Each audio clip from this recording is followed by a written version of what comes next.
We are live.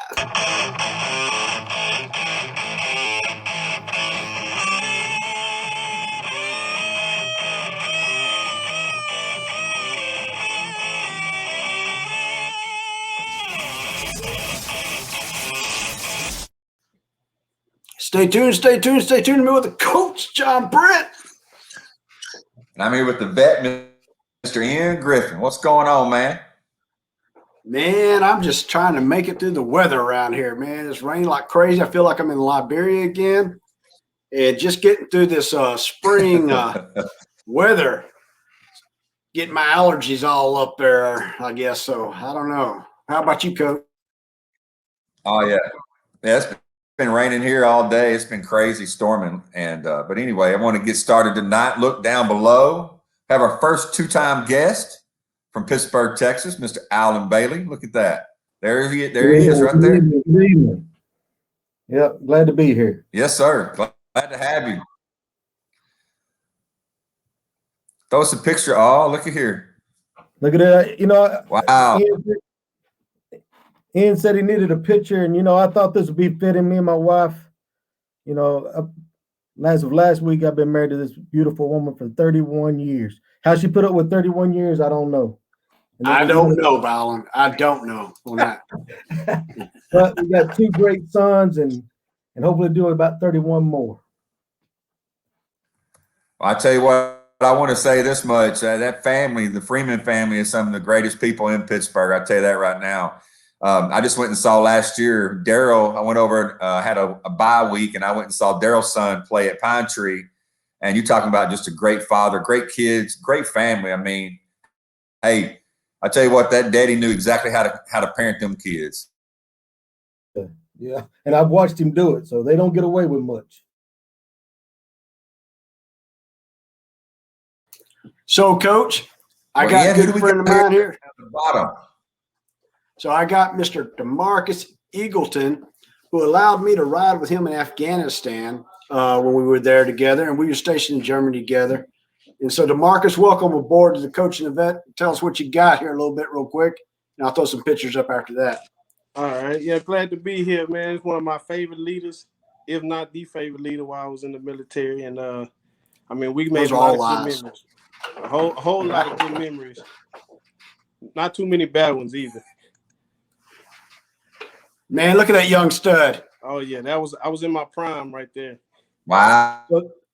So that was either in Bagram or Kandahar. I can't remember which one. It was Kandahar. It was Kandahar. Yep. Yep. And then we got this man right here. Look at this.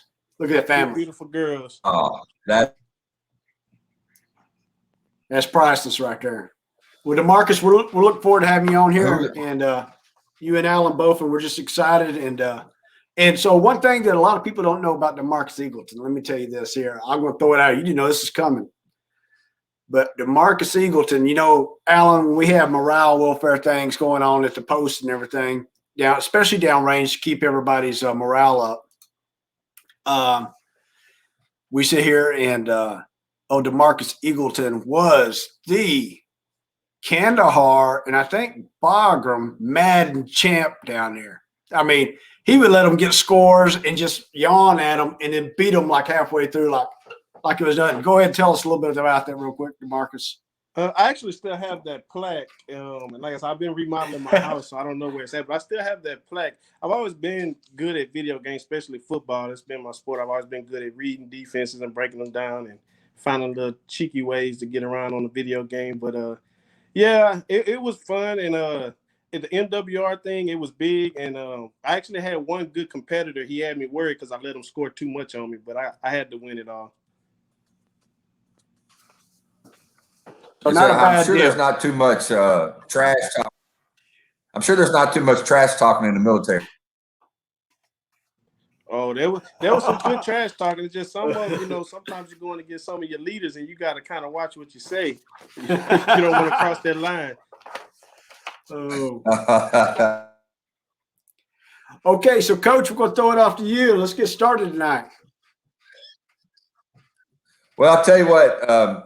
I was talking to my oldest daughter about this the other day. She's real smart when it comes to what I call common sense stuff, and we're talking about free college and the, to talk about should, I've heard, instead of high school going to 12th grade, maybe it goes to 14 grades. Maybe we have free community college. Maybe we even have full free college paid for by the federal government all the way for a bachelor's degree. First of all, I always get a little bit nervous when we hear the word free, because there's nothing free. Someone's going to pay for it. Someone's going to have to pay for those buildings and those professors and textbooks and internet services and groundskeeping, the whole thing. So what I don't understand, and I want to first ask Alan this, is how do we get to a point where we feel like that there's so many things that the federal government not only should pay, but should be involved in the last 10 or 12 years? It's like like we just asked them to just be involved in everything. But let's start it out with the free college. I mean, Alan, I'd love to hear what you think about this. Well, I'm like you, Brent. I hate anything that's with that word free, because it's not free. Somebody's paying for it. Us working stiffs that are working 40, 60 hours a week, we're going to pay for that college. And I'm already paying for 2 boys' colleges. I don't need to pay for somebody else's college. And I tell a lot of people, if you want free college, go down to your local recruiter, go give them 4 years, and you can come and get and you can get a full degree and not even have to use your GI Bill while you're on active duty. Then you can do like I did and give your GI Bill to your boys and let them use it in school. But we've gotten to this point because the generations now is the give me generation. Give me, give me, give me. I don't want to earn it. I want you to just give it to me. I'm entitled to it. We ain't entitled to nothing but taxes and debt. That's what we're entitled to. We're going to get both of those. So the free part, it's never free unless you want to go and, go in the military and you get all the free education you want. But other than that, hey, do like everybody else. Get your student loan and pay it out. Do I think the prices of college could come down? Oh, definitely, because they're ridiculously high. But not free, because somebody's got to pay for it, and it ain't going to be the millionaires paying for it. No, I agree with that. And, one of the things that we have to, as parents, we decide, if we want to pay for our kids' college, or if we want to get them to get a federal loan or whatever, that's a family decision. But when it becomes where I'm paying for the neighbor's kid, even if I don't want to pay for the neighbor's kids to go to college, then that makes you think about it in a different way. DeMarcus, I mean, have you thought about this situation? I mean, what do you think? I know you're a veteran also. I mean, I know, like Alan said, maybe they should go in the military and do that. We've heard that, more people go in the military and get more benefits that way. But just hearing about the free college that some of the politicians are throwing out is, we expect free college for, this whole thing, like it's almost like a selling point. I mean, my personal opinion on it is, like most people in the military would think, we have brothers and sisters who have fought and died for that right to free college. Do we just ignore the fact that they've done that? And not only that, when you say free college, I mean, like you said, water is a natural thing that we need to survive, and it's not even free. So nothing should be free. And then when you talk about the taxpayers, why burden them? I mean, I don't know if my math is right, but I did earlier where I think we would see like a 32% increase in the middle class working man taxes to pay for that over the next 20 years. I mean, when we look at it, I think it's like $1.6 trillion now. I don't think free tuition is going to help the education system. I think people who want to further their education, they'll take on those student loans, they'll take on those grants. We can do something, maybe a little more student forgiveness if for high demand jobs. If we need 10,000 more doctors, hey, if you get a doctorate in this field, whatever we need, we'll give you, less interest rate on these student loans, or a better, loan forgiveness for the high demand jobs. I could see something along that line working. But as far as free, just no, I don't agree with free college. Yeah, and Vet, one of the things that I've been hearing just recently is maybe even extending high school to be, 2 more years.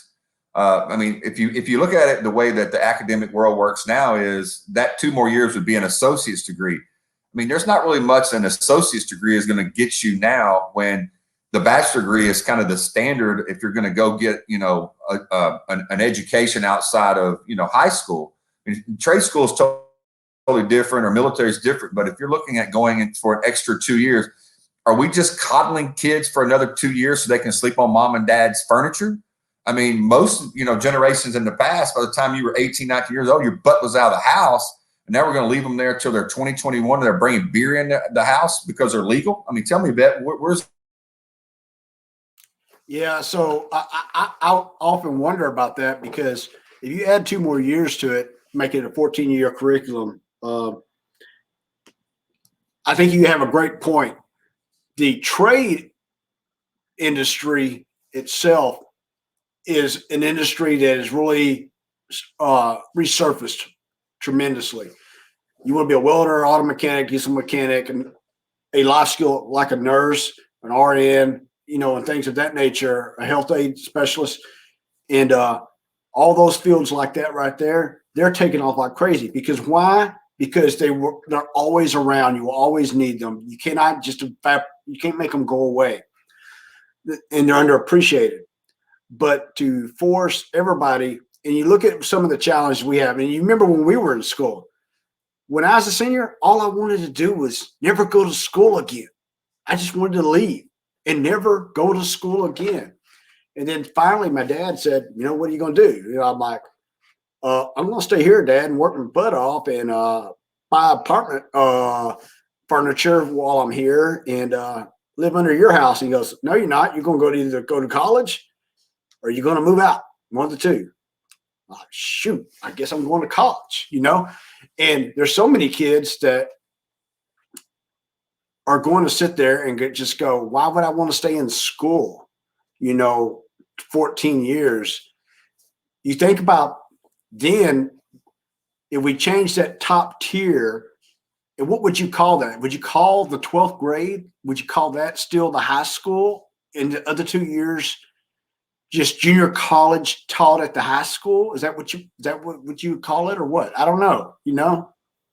Hey, Vet, Coach, down here. Well, Ben, I'll tell you this much. One of the things that go ahead, Alan. Down here in Killeen, I know they took an old middle school that's out on Fort Hood, and it is now the Killeen High School pre-college school or something of that sort.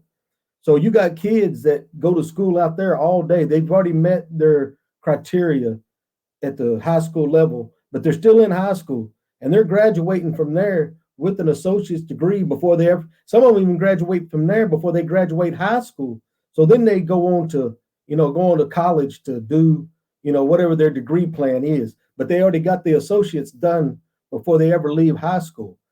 And Ian, what you were saying about the trade schools, if we're going to give a reduction like DeMarcus was talking about, if we're going to maybe give a reduction in cost, that's where it needs to be. Because I'm going to tell you, I see it every day in my job. We're hurting for plumbers and electricians. Nobody wants to do those jobs. Nobody wants to be out there and get dirty. But what they don't realize, that man getting dirty is getting paid a good grip of money. And if we're going to give a cut rate at a school, trade schools is where it needs to be at, because we need them. We need those worse, and I know we need doctors and we need nurses, but some of this other stuff there's 5 billion lawyers. We don't need no more, but we need plumber. We need the guys that don't mind getting there, and the women that don't mind getting their hands dirty and getting out there and working in the world.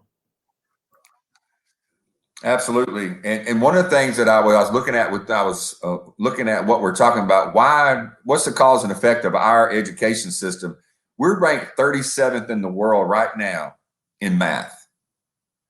China's ranked number 1 in math. Surprising? Not really. But what is the difference between their education system and our education system from a time standpoint? We're in school about the same amount of time.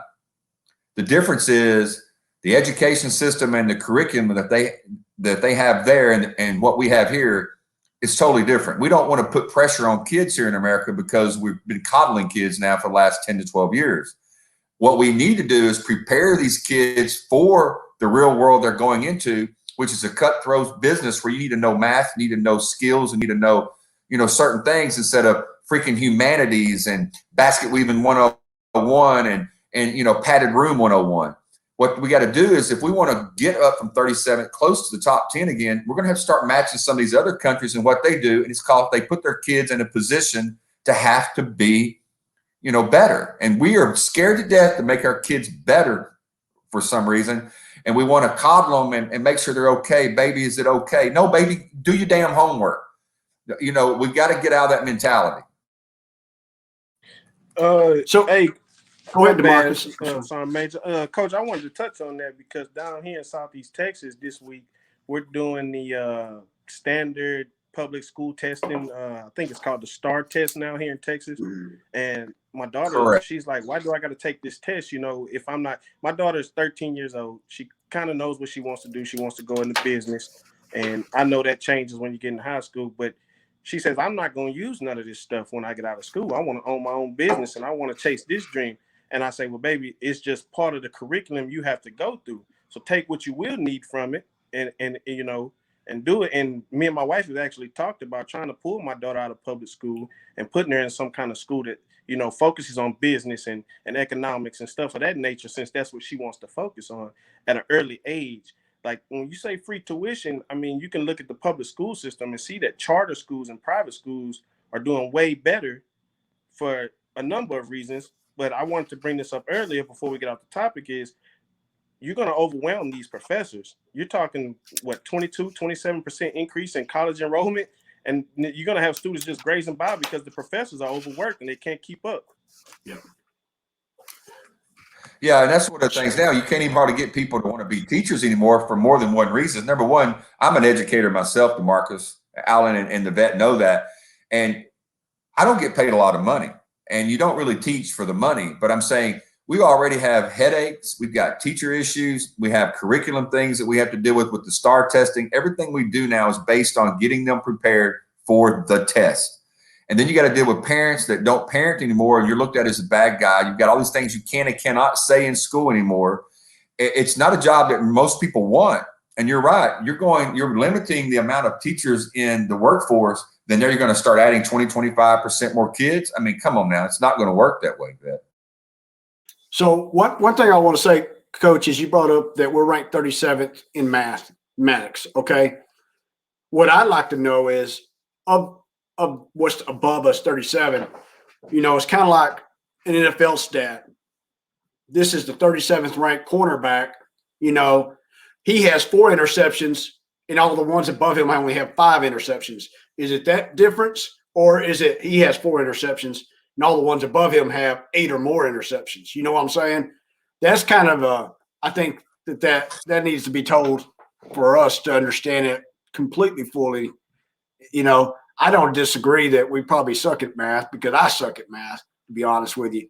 But that's just one thing I'll say on that. And then on the college itself, who's going to cough up the dime at the end of the day? Because nothing ever is free. That's one thing. And DeMarcus brought up a great point is you're going to overburden those instructors, those professors. You know, I can see that wholeheartedly. But what I can also see is what it will do is, if this happens, is there will be a lot of 2-year institutions that start up to compensate for this. And I think what we'll do is we'll water down the curriculum for the first 6 years to get everybody up to that point to try to get that baseline up first. So we'll have a 6 to 8 year gap that it'll be watered down your 2-year degree to get everybody up there.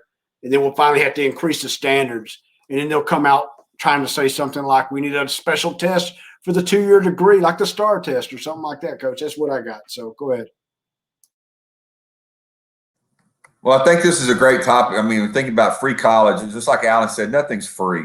We're already being taxed to death. There's so many things that are on the table right now that you hear the word free healthcare, free college, free, you know, forgiveness for this and forgiveness for that. And we're increasing infrastructure. We're doing all kind of things that, you know, 6% of the infrastructure is traditional infrastructure. Another 94% is new things. I mean, I don't know about you, but if I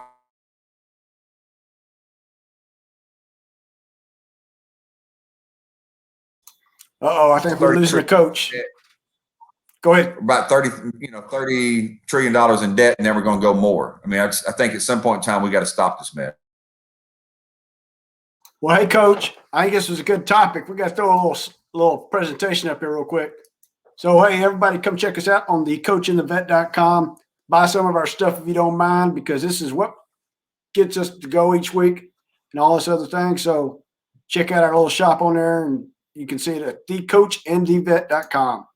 So moving along, got topic number 2 tonight, and I'm going to start it off with DeMarcus, but the president came out and said, hey, he wants more cyber MOSs, which is jobs for those who don't know, in the National Guard. And currently right now, there is 3,900 cyber jobs in all Army and Air Force National Guards. And there's 59 cyber units in 40 states. So I'll throw it over to you, DeMarcus, and let us know what you think about this here. I mean, I don't mind it. It's the future. It's the way a lot of military forces are going in cyber awareness and cyber war and stuff like that.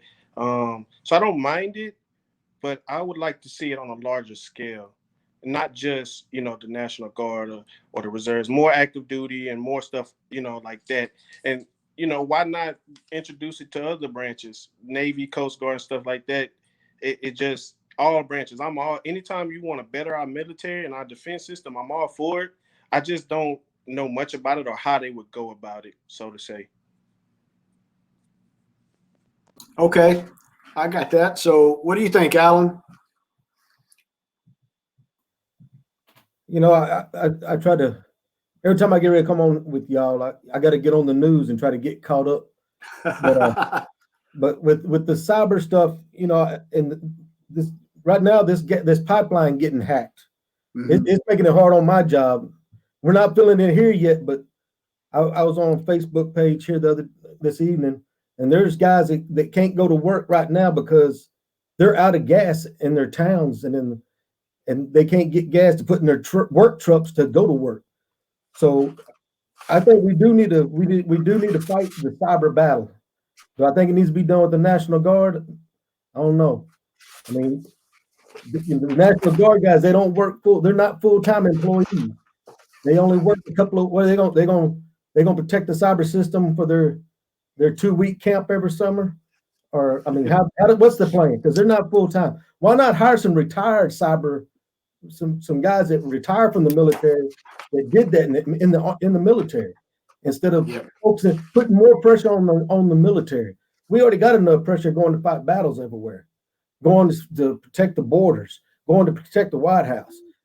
Maybe we focus on hiring more cyber folks. Maybe hire some retired military warrant officers and officers to head it up, and then get some of the enlisted guys and folks getting out of the military. And now we can start building us a cyber system. I think, when you start messing with the National Guard, those guys are part-time. They're not full-time military dudes.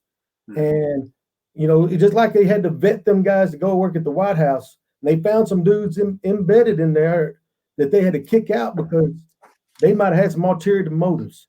So you figure a National Guard guy, he doesn't work full-time. He's got a family to support. He's not getting a paycheck like an active duty Army. We get paid regardless. We go to work, we don't go to work, we're going to get our paychecks. These guys can be, I think, influenced financially from an outside agent, maybe not protect our internet, and our cyber community. So we really got to look at that. I think it needs to be more focused on maybe hiring some retirees or making it a job, not just putting more pressure on our military to hold up the country some more. Coach, what do you think? Well, I didn't really have too much to think on this topic until Alan said that. I started thinking, if you have something that's this much it's been in our news over the last, 8 or 10 years with cyber attacks and things going on from Russia and China and in our elections we talked about. Now we're talking about the pipeline, and there's always going to be more and more of that because more things are digital. Why in the world would you put somebody part-time on this? I mean, why wouldn't this be something that is part of a huge, package to get this to be a main thing that we have our military, which, you guys have to, are a whole lot more scrutinized for security clearances and things like that. So Alan's right. If you have somebody that's about to retire, or you can offer them some kind of, I don't call it a semi-retirement, but hey, you're 20 years, but hey, once you can do this afterwards for some money, you've already got clearance, you've already know the job. and it's something that the military is doing on a daily basis, I think that's a whole lot better than just saying, hey, let's have some weekend warriors doing it. Not that they're bad guys, but I mean, you're going to be focusing on this full time, not part time, and you won't be, I don't think it would be, a bad deal if we got the military to do it full time. I don't understand why that's not being done. So, well, there is a cyber branch in the United States Army, okay, and I can't speak for the Air Force, but I can tell you there's a branch called the cyber branch. So anyway, so let me throw some nuances out there real quick. Is a lot of people don't know this, but they call it Compo 1, Compo 2, and 3. Compo 2 and 3 is Guard and Reserve units. Compo 1 is active duty military. At any given time, 68 to 72% of all sustainment forces lie in Compo 2 and 3. Okay, so that's where anything that's sustainment would be maintenance, transportation, quartermaster, all those supporting elements all lie there. So there is a big use for that. But the deal is with the National Guard, if you think about National Guard, what is the National Guard's purpose? It falls under Title 32, which is for the governor to enact them for an emergency within their state. Okay? Or they're called up by the President of the United States to follow under Title 10 orders to defend the United States. But under Title 32, the primary mission with that, they don't do things nationally. They do things statewide. So to me, it would make more sense if you was going to tag an entity that you didn't want it full time, you would tag the reserve component and not the National Guard component. Okay? Because then they could work through all state lines, across lines and everything else, and you have it there. I agree with Alan, though. This is a job that you would probably need somebody full time to do it. And you can't count on somebody to do it just every weekend, 1 weekend out of the month and 2 weeks out of the year. That's not enough training. And we had Sam come on here, and he's pursuing a cybersecurity degree himself. And he says, you just can't walk into it. There's so many certifications you have to do just to even enter the field, just to even get close to getting started up on this. So, and if you look at the article that was written after the president announced that he wanted to do this from the Hill, they went under Section 1725 from Congress of the National Defense Authorization Act, the NDAA, and there were 5 recommendations. First one was that the Guard needed to increase cyber. 2, how was the best way to recruit? Well, like Sandwich says, is you just don't recruit somebody off the street because there's a whole set of certifications they got to have. And the third thing it says is getting them highly exercised in training. Well, we all know, DeMarcus and Alan, we all know that to get them trained, they don't have a lot of time for training. Every ounce of their time is so scrutinized, so far out, because they only got 38 or 39 days out of the year they get to go to training. And if they miss anything, they're behind. And then it's talking about maybe building regional capability between Guard units. That sounds to me like you're talking about the reserve and you don't know what you're talking about. That's just me, So I see a lot of fluff in this, maybe not understanding our own agencies within our system, whoever came up with this for the NDAA. I'm just throwing it out there. But I do agree it needs to be full-time active, whoever that is. And I think, Alan, you bring up a great point. Maybe retired warrant officers and senior NCOs, because they would really already be in that field anyhow. So anyway, it sounds like another great contractor job for the government. You give somebody, you put it out there, you find you a contractor who wants to stand up a company. We're the cyber warriors of the United States, whatever you want to call it. Yeah.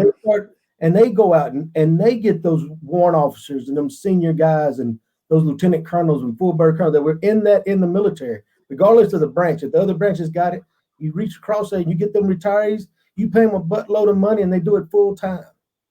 Yeah. And the other thing I'll say is Sam came on here and he said that, the pay isn't good around the military because you can make $30K more, in the civilian world when you not working for the government. But if you can work it as a contractor instead of a reserve component or a guard guy, we can pay them more that way, you know. And the thing that I never heard the president talk about was, I would like to have cyber people in the National Guard, and I want to increase spending for the military. I didn't ever hear that come out of his mouth, because that's going to be the next thing. Where are we taking it from? As for my last job, that is the question we all ask. Where's it coming from? So, Coach, I'm going to throw up a quick advertisement here real quick. This is us from the coachingthevet.com. Check us out.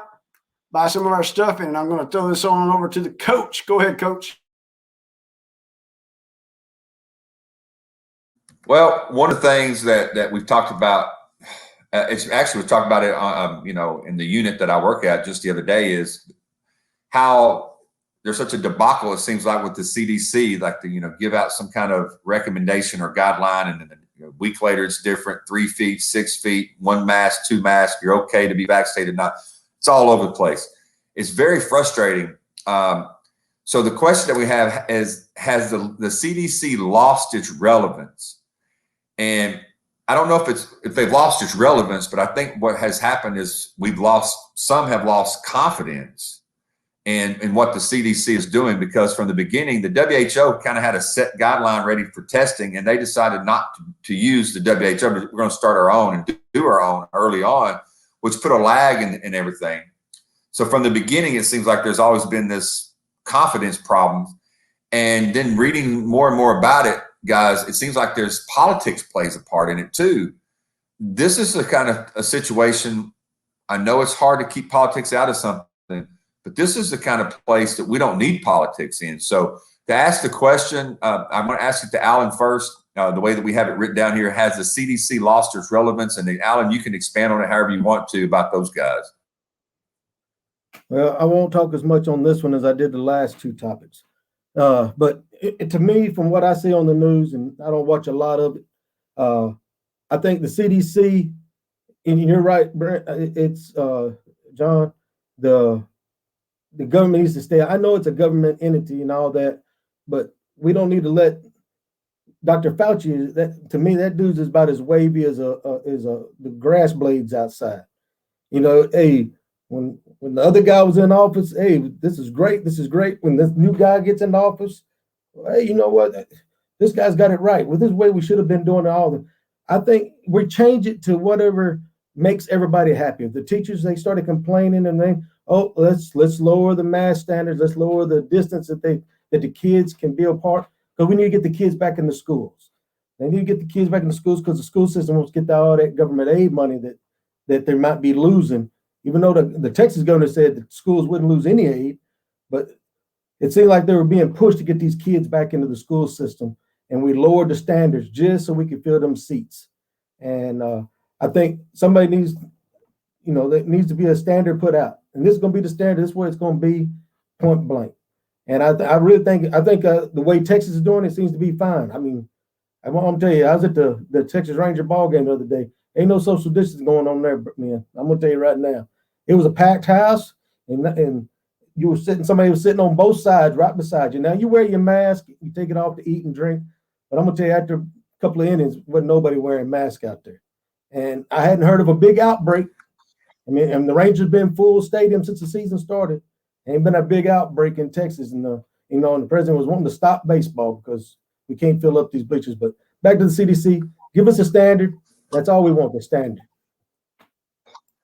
Yeah, and you know, one of the things that we were complaining about early on, because it was political, was at Trump rallies we were spreading a disease, but at protests we weren't spreading disease.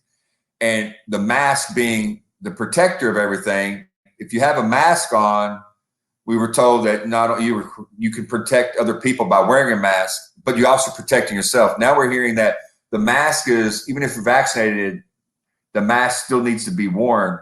So you kind of lose some common sense things like, okay, well, if the Trump rallies were spreading it, the protests were not spreading it. So we had to shut down concerts and shut down football games. And now thank God I'm getting to go to my Motley Crue August 22nd. Oh, yeah. But we're going to be back in concerts. And like you said, you go to a game and you're back normal after the second inning. So a lot of people believe it's I won't call it a joke, But DeMarcus, like they were overblowing certain things, say Trump rallies or football games, but protest because it was socially accepted, something that needed to happen because of the George Floyd situation. But let's don't look at that data, or it couldn't spread at that because the majority were wearing a mask. But I believe the politics of all of it have come into it, as Alan said, and it shouldn't be. You know, Coach, you hit the nail on the coffin, and that's exactly what I was thinking when you first asked this question. I've always been told when it comes to science, you leave two things out: politics and religion. You leave those out of science, because science is one of those things that it will contradict beliefs on either side. And I think the World Health Organization is going to surpass the CDC in their credibility. CDC is a government organization, and they follow the president and the courts and the Congress. So to me, it does seem that their way of putting out information goes along with the president, or what the political side of things want to push, how they want the people of the U.S. to react to certain things. They push this. I mean, you have them pushing out double mask at one point in time, and I'm not the brightest star in the sky, but I remember coming up in high school when we had like the bird flu first hit and Ebola and all of this stuff, and they would tell us, you catch viruses through your eyes. You go to any hospital or any clinic dealing with the COVID, they're wearing full face shields, and you telling me a mask is going to protect me? And to me, it's contradictory, and I think the World Health Organization is better suited for this pandemic since it is worldwide, and you're getting information from not just the U.S. data, but all over the world. I mean, and you still have places like, if I'm not mistaken, India is getting hit real bad right now.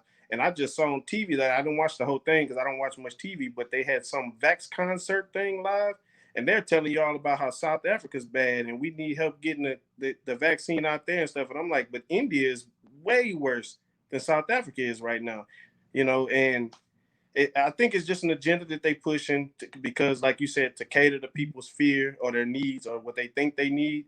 And it's just political rhetoric. And to me, it's just pure ignorance. Yeah, and one of the things before I send it over to you, Vet, is I had thought back on history of pandemics. The one that kind of the 1918 pandemic was kind of similar at the time because people were wearing masks, social distancing, closing down things. But I had to ask myself a question: if this pandemic would have hit in the fourth year of George W. Bush's presidency, or the fourth year of President Clinton or Obama's presidency, would it have been such a big deal, not death-wise, but the politicizing of, believe the science over the president, or believe the CDC over the president's council, or believe Fauci over, people that deal with infectious disease at Stanford. There was a person that was at Stanford who was saying, it's not this. It's become so politicized that if you do not believe one side, then you're going to be shamed. If you don't wear a mask, there's mass shaming. If you don't get a vaccination and hold your card up on Facebook that I got vaccinated, then you're getting shamed for it. And in the end, people that are getting vaccinated are still getting the virus, still spreading the virus, and still passing away from the virus. Of course, at a lower number, but there's more people that have now the virus has been inside of them, and less of it's going to spread to people that are either asymptomatic or have a healthy immune system that aren't going to get it. So, I mean, there's so many things the CDC has thrown out that they confuse me. It's kind of like two monkeys doing something to a football. I mean, come on, man. I mean, come on. Let's just give me something, give me a guideline. Let's move on, brother. Yeah, there's an old saying, if you want to trust somebody, it's definitely not a government agency, right? I mean, it's been jokes about that for years. There's reasons why we have those jokes, and as we say, whenever you want the government to be in charge, you can rest assured that it'll be very regimented, it'll be very slow, it'll be very docile, and there'll be rooms for inefficiency and abuse, and allow things like DeMarcus said, religion and politics creep in. Excuse me. But with all that, the CDC has totally allowed politics in this whatsoever. I mean, when the CDC director came out and said, "Hey," they asked her the question, if the students can the students go back to class if the teachers are not vaccinated? And she goes, "Yes." And then the press secretary comes out and says, "No." And then the CDC director changes it. That is a puppet of the president at that moment. They just became a puppet of the presidency. And they fumble with guidance all the way around on this. Before that, in the Trump administration and in the Biden administration. But what is very evident is nobody has faith in the CDC, whatsoever. Between the CDC being a puppet of the White House, and what did the White House come in and say? We are going to go off the science. We're going to let the science dictate it, except when they talk before me, because then I have to change her mind. She talked before me. I have to change her mind because I am the president. I have to be the one who saves you guys. Nobody else can save you but me. I have to get that victory. And that's what's going on right now, to be honest, is that right there. A little egotism or ism, or however you want to say it. That right there is what's going on. And what's a shame is it plays with people's lives. With the CDC, I would just like for them to go, I don't know what Jen Psaki's doing, and I don't know what the president's doing, but this is our guidance. Bam. That's how it should be. Just like the National Intelligence Agency. The National Intelligence Agency should come out and say, this is the intelligence we have. I don't care what all your reporters that come to your press conference say, but this is the intelligence we have. The CDC should be the same way. This is what we got. This is what it is. It's raw, but this is our guidance. So that's just my thoughts on it, Coach. Yeah, and I totally agree with that, because they did that with President Trump when they would say, saying things about the climate change. The scientists would say, well, the president's just wrong. He doesn't know what he's talking about. That's okay. That's because you're the scientist and you're supposed to be specializing in that. The CDC should do the same thing now. No, the Biden administration is what they said is they're uninformed or they made a mistake. This is what we believe. This is the science behind it. And this is what our guidelines are going to be. In America, you should follow this and leave that alone and let us then follow the guidelines. Or as an American say, I'm not going to follow it. I'm not going to wear the damn mask. But we got this back and forth going on. Hell, I don't know what to do. I don't know if I should wear the mask in the restaurant. Like, Jessica said here, you can wear it you have to wear it going into the restaurant, but you can take it off since you pass the maitre d'. Come on now. COVID's just going to the podium, I guess. It's not going to the table. I mean, it's driving me to drink. Well, I think we need to take a shot Apple Crown one night on here when we talk about the government now. I'm done. I totally agree, Coach. And so the thing I'll say is this is an agency that people treat as gospel. Yes. Yeah, we got some. So, but they treat as gospel. There's some people that said, well, the CDC said it. The CDC said it. And they're far from that. And, if you sit there and look at what they've relayed out, the one thing that was said all during the last president, let's trust the science. Let's only follow the science. The problem is most people in that business don't stick to their field. They throw their politics in it. And that's the problem. The perfect example of that is Dr. Fauci. Is the perfect example because he goes whichever way the wind blows. And then he'll throw out there, well, I'm only speaking from my scientific experience, and I won't answer that. And they'll ask him another question, and they'll be like, oh, yeah, he's definitely doing this and this is wrong. You're like, dude, what the flip, man? You just said you wasn't doing that, and come on. So I think the one thing is I think Dr. Fauci, even though I don't think he's actually part of the CDC, but he needs to just go away and go get the guy that we don't like to listen to that's kind of nerdish, just like, well, this is my brief today and this is what you got. That's the guy you need up there. You know what I'm saying? So I don't know, Coach. That's just me. Go ahead, Marcus. Sorry, Major. Yeah. I'm glad you brought up Fauci because I remember in the beginning, Trump was following this guy's guidance, and it's like once he didn't seem like he knew what he was talking about, Trump was like, hey, this just don't sit right with me. And they moved, They went their separate ways. It's almost like this guy, it's like he likes the attention of being in front of it all, the face of it all, but he doesn't want to take the blame when things go wrong because he contradicts himself so much on live TV, you know, and he tries to do what 90% of other people do is, hey, I'm gonna place the blame on Trump, you know, hey, well, Trump said this or Trump had me do it this way, and when really, I mean, all you got to do is stick with the science, and people tend to make things a lot more complicated than it needs to be because they're using the people's fear against them to get a political gain, whether it's votes or whatever the case may be. I saw it in the debates. You know, they talked about the pandemic in the debates, and oh, well, we're going to do this, and we're going to go. Well, where is it? Where's all these empty promises of the government coming to save me? And the vaccine ain't it because I can still. You telling me I'm not 100% immune to it after I get vaccinated? So it's to me the CDC is all over the place, and like you said, Sergeant Major, you just need to come out and say, hey, this is the science behind it. This is what we know. This is what we don't know. That way you don't leave no gray area for the public to be confused or misinformed about it. I mean, I can't even log on my Facebook or make a post without being censorship or this may be false and, you know, or whatever the case may be. When I think I have credible sources, I go through 3-4 sources, you know, before I confirm my own opinion on it. I mean, and I that's another thing I don't get. How can my opinion be false? It's an opinion.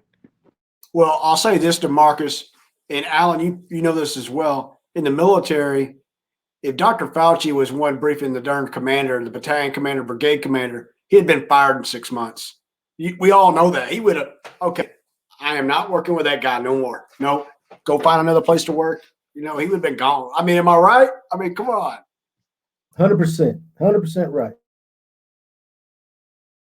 We just don't put up with that incompetence like that. So, all right, so we'll go wrap this up here. Coach, if you got anything else, Alan, DeMarcus, go ahead. Throw it in there.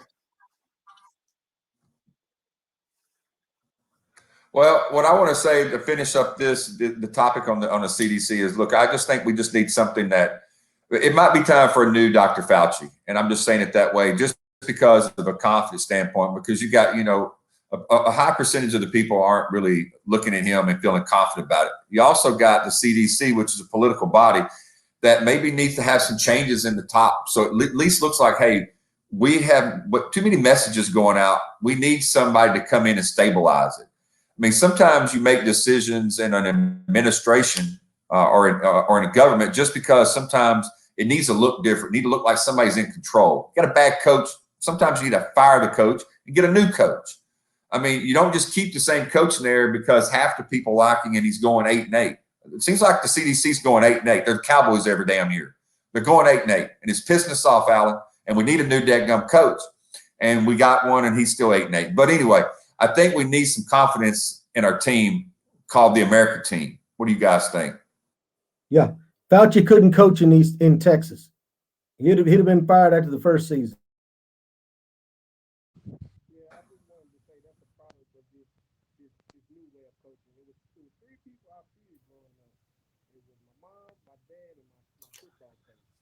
Hey, DeMarcus, we can barely hear you. You're down low. Go ahead.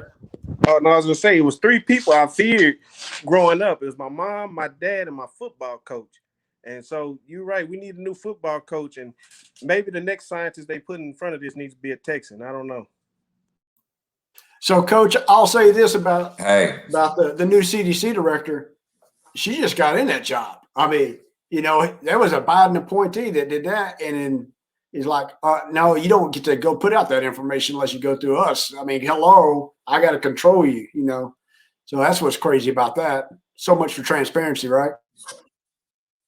Right. Well, the Biden administration got more issues than Time magazine, so they're trying to put out fires all over the damn place, you know. So anything that doesn't come out that pats them on the back right now, it's somebody else's problem, from immigration to CDC to everything. So, I mean, like I said, they got more issues than Time magazine. So I'm going to throw it out to Alan. Alan, you're our first 2-timer on here, so we're glad to have you on here. Thank you, man. And what do you got for us? Hey, I'm gonna tell y'all. Hey, it's a blessing to be on here. When Ian sent me a text and asked me if I mind coming on again, I told him, I said, boy, y'all have really gotten hard up for guests. If you're got to bring me around the second time, I said, I ain't never claimed to be a smart guy. I said, maybe they needed a comic. Maybe that's what I'm on here for. But hey, I love it. Anytime y'all want me, I'm more. Tuesday night, I'm your guy. You can call me at 7:45. Hey, can you get on? I'll get on. I don't even care what the topic is. I can. Hey, what is? Hey, we might just have to check. Go ahead. I said we might just have to change the name up to the Coach and the Vets. Yeah. I can do like what Elon Musk say. I can fake it till I make it. So, hey, it's been a pleasure. I've enjoyed it every time I've been on here.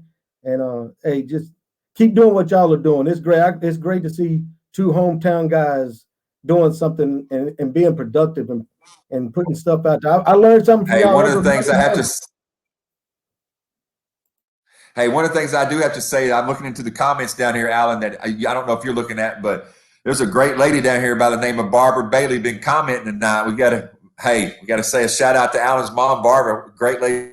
Yeah, her life's like mine. She don't do nothing either but sit around the house. But yeah, hey, I told her I was going to be on. I think she finally got on there. Hey, it's about time to leave because I just saw Brad Jones entered the. So, DeMarcus, what do you got for us? This is your first time on here. We're glad to have you on here, my friend. What do you got? Man, I love it. And I want to say, I got to come and meet the coach, man. Pittsburgh is about 5 hours from me. I might have to take a weekend trip up there soon. Actually, my wife will be in Miami in June. I might, I'll be by myself. I have to shoot up there. But it's not many guys, especially with conservative views, who are out in the public eye and spreading not just any rhetoric, actual facts. And I love you guys' show. And I like the fact that you give relevance on both sides, not just strictly conservative, and it's very inspirational to see it, because like I said, it's not too many guys that are all getting censored on YouTube and Facebook and stuff like that. So it's good, and y'all keep it up, man. I appreciate it. I'm gonna keep watching, and hey, if y'all ever want me to be a second guest, I don't mind coming back on. All right, DeMarcus, we appreciate it, man. So, I think this is a good wrap tonight. I think we did good tonight, Coach. What do you think?